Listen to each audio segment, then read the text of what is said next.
உன அள்ளி அணைக்குது விரலு பெற சொல்ல மட்டும்தானே குரலு நீ காதல் என்னும் கடவுளோட அருளு உன தொட்டு தொடங்குது பகலு பேச்சில் சாரல் அடிக்குது வெயிலு உன் கண்ணு பட்டா காணா போகும் புயலு ஒண்டி வீர நானடி உனக்கேத்த ஆளும் தானடி உன் பட்டு பட்டு கண்ணும் தொட்டு தொட்டு முத்தம் வெப்பம் பாரடி வெற்றி வேலோ நானடி வெளிவசம் உன அள்ளி அணைக்குது விரலு பெற சொல்ல மட்டும்தானே குரலு நீ காதல் என்னும் கடவுளோட அருளு. ஹலோ ஃப்ரெண்ட்ஸ், இன்றைக்கி என்ன பார்க்க போகிறோன்னா முட்டை உடச்சி ஊற்றி ஒரு கிரேவி டைப்பில் எப்படி செய்கிறதுன்னு பார்க்கலாம். இது சாதம், இட்லி, தோசை, சப்பாத்தி, ஒயிட் ரைஸ் இதுக்குள்ளே வச்சு சாப்பிட்றப்ப டேஸ்ட்டாக இருக்கும். வாங்க எப்படி செய்கிறதுன்னு பார்க்கலாம். இதுக்கு 2 பெரிய வெங்காயத்தை குட்டியாக சாப் பண்ணி எடுத்து வச்சுருக்கேன். காரத்துக்காக 3 பச்சை மிளகா, கருவேப்பிலை, அப்புறம் ஒரு தேங்காய் பேஸ்ட் அரைக்கிறதுக்காண்டி 10 முந்திரி பருப்பு, கல்பாசி, கொஞ்சம் 2 ஏலக்காய். இது தேங்காய் கூட சேர்த்து அரைக்கணும். தாளிக்கிறதுக்கு பட்டை, ஒரு 2 கிராம்பு, புளி சின்ன நெல்லிக்காய் சைஸ் ஊற வச்சுருக்கேன். 2 தக்காளியை ஜூஸாக எடுத்து வச்சுருக்கேன். அவ்வளோதான். இப்போ ஒரு பேஸ்ட் அரைச்சிக்கலாம். அதுக்கு ஒரு மிக்ஸி ஜார் எடுத்துகிட்டு இதில் ஒரு 2 டீஸ்பூன் துருவின தேங்காய் சேர்த்துருக்கேன். தேங்காய் கம்மியாக சேர்த்தா தான் டேஸ்ட் அதிகமாக இருக்கும். நீங்கள் நிறையா சேர்த்துட்டிங்கன்னா முட்டை குழம்பு நல்லா இருக்காது, காரத்தில் எல்லாத்தையும் கம்மி பண்ணிடும். அதனால் தேங்காய் 2 டீஸ்பூன் மட்டும் சேர்த்துக்கோங்க. 2 ஏலக்காய், கொஞ்சம் கல்பாசி, இந்த 10 முந்திரி பருப்பு சேர்த்துக்கோங்க. முந்திரி பருப்பு இல்லாதவங்க பொட்டுக்கடலை கூட சேர்த்துக்கலாம். இது ஆப்ஷனல் தான். நான் இன்றைக்கி முந்திரி பருப்பு சேர்த்து செஞ்சுருக்கேன். இதை இது கூடயே கொஞ்சோன்னு ஒரு 1/4 டீஸ்பூன் சீரகம் சேர்த்து அரைச்சிக்கலாம். 1 டீஸ்பூன் சோம்பு சேர்த்துக்கோங்க. இதை கொஞ்சம் தண்ணி ஊற்றி நல்லா பேஸ்ட்டு மாதிரி வலுவலுன்னு அரைச்சி எடுத்துக்கோங்க. இப்போ குழம்ப தாளித்து விட்டுறலாம். அதுக்கு ஒரு கடாய் எடுத்திருக்கேன். அடுப்பை ஆன் பண்ணிவிட்டு இதில் ஒரு 2 டீஸ்பூன் குக்கிங் ஆயில் சேர்த்துக்கோங்க. நான் நார்மல் ஆயில் தான் சேர்த்துருக்கேன். உங்களுக்கு வேணால் நீங்கள் நல்லெண்ணெய், கடலெண்ணெய் எதுனாலும் சேர்த்துக்கலாம்.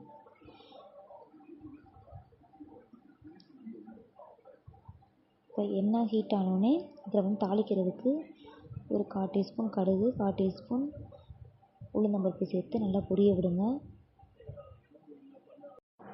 இப்போ இது கூடவே நம்ம எடுத்து வச்சுருக்கிற ஒரு துண்டு பட்டை, 2 கிராம்பு, ஒரு 1/4 டீஸ்பூன் சோம்பு அதையும் இதோடு சேர்த்து நல்லா பொரிய விடுங்க. பொரிஞ்ச பின்னாடி நம்ம கட் பண்ணி வச்சுக்கிற வெங்காயம், பச்சை மிளகா, கருவேப்பிலையை சேர்த்து நல்லா பொன்னிறமாக ஆகிற வரைக்கும் நல்லா வதக்கி விடுங்க. வெங்காயம் ஓரளவு நல்லா வதங்கணும். இப்போயே ஒரு 1/4 டீஸ்பூன் மஞ்சள்தூள் சேர்த்துருக்கேன். அதையும் நல்லா மிக்ஸ் பண்ணி விடுங்க. இப்போ வெங்காயம் நல்லா வதங்கி வரட்டும்.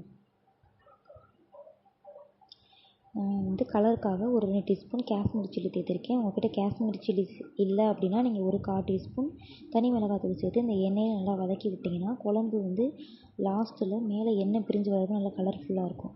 இது கலருக்காக மட்டும்தான். இது கட்டாயம் கிடையாது, ஆப்ஷனல் தான். உங்களுக்கு தேவைன்னா நீங்கள் ஸ்கிப் பண்ணிக்கணும். இப்போ பச்சை வாசனை போன பின்னாடி இதில் ஒரு 2 டீஸ்பூன் இஞ்சி பூண்டு விழுது சேர்த்துருக்கேன். அதையும் பச்சை வாசனை போகிற அளவுக்கு நல்லா வதக்கி விடுங்க.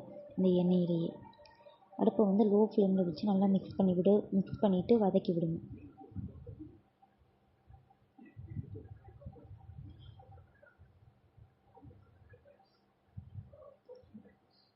இப்போ இஞ்சி பூண்டோட பச்சை வாசனைலாம் போயிடுச்சு. இப்போ அரைச்சி வச்சுருக்கிற தக்காளி பேஸ்ட்டையும் இதோட சேர்த்துக்கலாம். தக்காளி நல்லா ஜூஸாக அடித்து எடுத்து வச்சுக்கோங்க.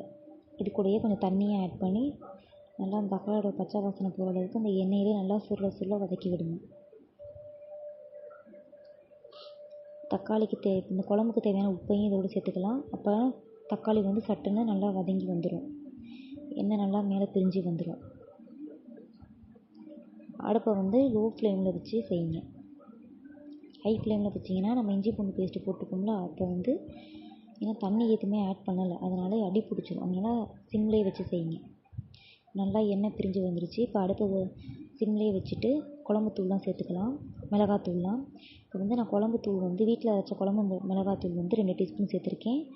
ஒரு 2 டீஸ்பூன் மல்லித்தூள், ஒரு சின்ன டீஸ்பூனில் ஒரே ஒரு டீஸ்பூன் மட்டும் கரம் மசாலா சேர்த்துருக்கேன்.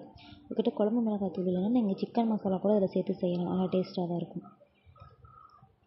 அப்படி சிக்கன் மசாலாவும் இல்லைன்னா 1 டீஸ்பூன் தனி மிளகாத்தூள், 2 டீஸ்பூன் மல்லித்தூள், 1 டீஸ்பூன் சீரகத்தூள் சேர்த்து கலந்து விட்டுக்கோங்க. அவ்வளோதான். வேறு எந்த மசாலாவும் தேவை கிடையாது. இதோட பச்சை வாசனை போட்டு நல்லா அந்த எண்ணெயிலே நல்லா வதக்கி விடுங்க. இப்போ மசாலா நல்லா வதங்கி வந்த பின்னாடி நம்ம கரைச்சி வச்சுருக்கிற புளி வந்து இதில் சேர்த்துக்கலாம். புளி வந்து சில பேர் சேர்க்க மாட்டாங்க. உங்களுக்கு தேவைன்னா நீங்கள் சேர்த்துக்கோங்க, இல்லை ஸ்கிப் பண்ணிக்கோங்க. ஆனால் புளி சேர்த்து செஞ்சு பாருங்கள், நல்லா டேஸ்ட்டாக தான் இருக்கும். இப்போ நம்ம அரைச்சி வச்சுருக்க தேங்காய் பேஸ்ட்டையும் இதோடய சேர்த்துக்கலாம். இப்போ குழம்புக்கு தேவையான தண்ணி இதோட சேர்த்துக்கோங்க. நான் வந்து ஒரு 2 கப்புலேருந்து 3 கப்பு சேர்த்துருக்கேன். இது வந்து ஒரு 5 பேர்த்துலேருந்து 6 பேர் தாராளமாக சாப்பிட்லாம் அந்த குழம்பு. உங்களுக்கு குழம்பா வேணுன்னா இன்னும் கொஞ்சம் தண்ணி ஆட் பண்ணி வச்சுக்கோங்க. நான் வந்து இன்றைக்கி கொஞ்சம் கிரேவி டைப்பில், ரொம்ப கிடையாது, கொஞ்சம் கிரேவி டைப்பில் தான் செய்ய போகிறேன். அதனால் கொஞ்சமாக தண்ணி சேர்த்து கலந்து விட்டுட்டு ஒரு லிட்டு போட்டு மூடி வச்சு ஒரு 10 நிமிஷத்துக்கு அப்புறம் எடுத்து பாருங்கள்.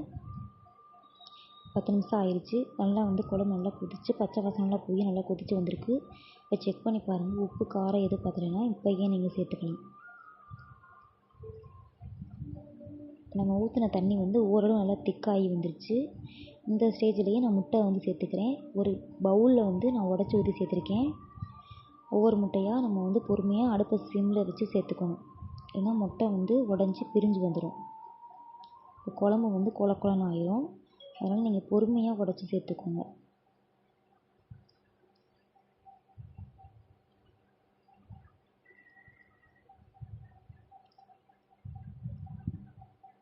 நான் வந்து ஒவ்வொரு முட்டையாக உடச்சி சேர்த்துட்டேன்.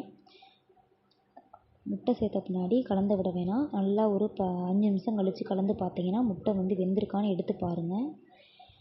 முட்டை வேகலை அப்படின்னா இன்னும் ஒரு 5 நிமிஷம் வச்சுக்கலாம். நான் மொத்தம் வந்து 10 நிமிஷம் வச்சேன். நல்லா முட்டை வந்து வெந்து வந்துருச்சு. இந்தளவுக்கு நல்லா குழம்பு திக்காகி வந்துருச்சு.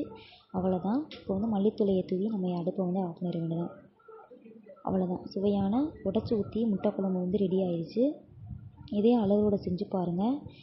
இதை வந்து தோசை, இட்லி, சாதத்துக்குள்ள சாப்பிட்றப்ப டேஸ்ட்டாக இருக்கும். மறக்காமல் இந்த ரெசிபியை செஞ்சு பார்த்துட்டு எப்படி இருந்துச்சு கமெண்ட் பாக்ஸில் கமெண்ட் பண்ணுங்கள். இன்னொரு வீடியோவோட சந்திக்கிறேன். மறக்காமல் கீர்த்தி குக்கிங் சேனலுக்கு சப்ஸ்கிரைப் பண்ணி வச்சுக்கோங்க. தேங்க்ஸ் ஃபார் வாட்சிங்.